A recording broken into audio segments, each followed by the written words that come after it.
Il a reçu l'approbation du gouvernement flamand. Chris Peeters a présenté sa vision de la réforme de l'État et des négociations communautaires. Un dialogue de communauté à communauté, il n'en démord pas.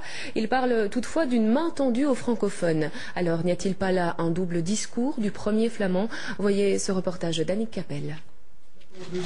Ils sont décontractés, souriants et confiants. Le gouvernement flamand a un plan. Il propose de faire table rase, de négocier sur une page blanche. Il tend la main aux francophones. Nous espérons que c'est possible d'instaurer, de commencer un dialogue entre les deux communautés. Et nous avons décidé que pour le gouvernement flamand, nous sommes prêts de commencer ce dialogue. Qui participera à ce dialogue? Les francophones décideront qui ils enverront. Sur les Bruxellois, le gouvernement flamand ne se prononce pas. Quant à l'agenda, il est ouvert, dit Chris Peeters. On verra quels thèmes sont mis sur la table.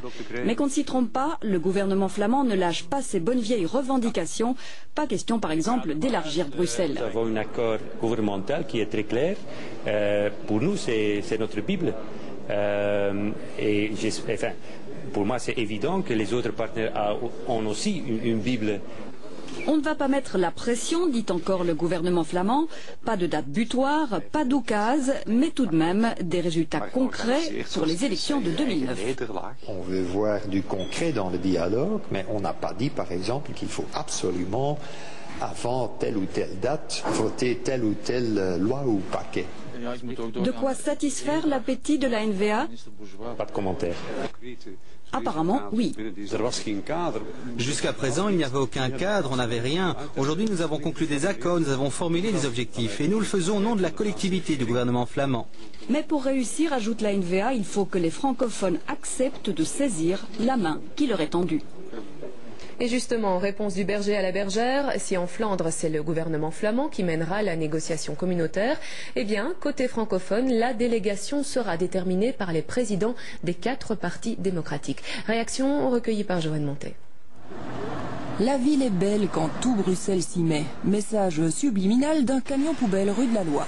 Pendant que le ministre-président flamand présente sa note place des Martyrs, Lorette Onkelings a la moutarde qui lui monte au nez. Je trouve que c'est vraiment une démarche enfantine qui n'a aucun sens. Puis tellement facile, on va devant le gouvernement flamand, on se bande les muscles et on dit on va aller à la négociation en réclamant tout. Ça n'a aucun sens, c'est pas ça qu'on lui demande, c'est évidemment de construire avec les francophones des solutions.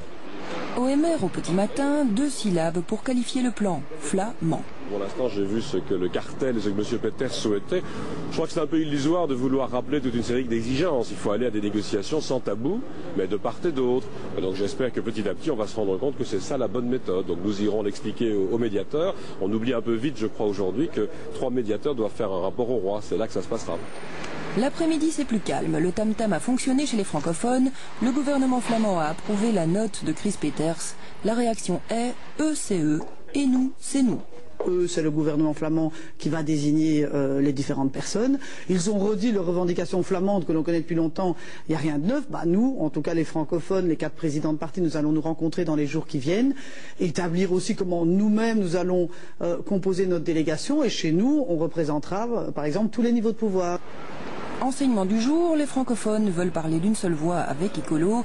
En Flandre, c'est le gouvernement Peeters, sans Groen donc, qui semble prendre les choses en main. Et ça, ce n'est pas chou vert et vert chou. Autre dossier qui revient dans les discussions politiques, celui des 100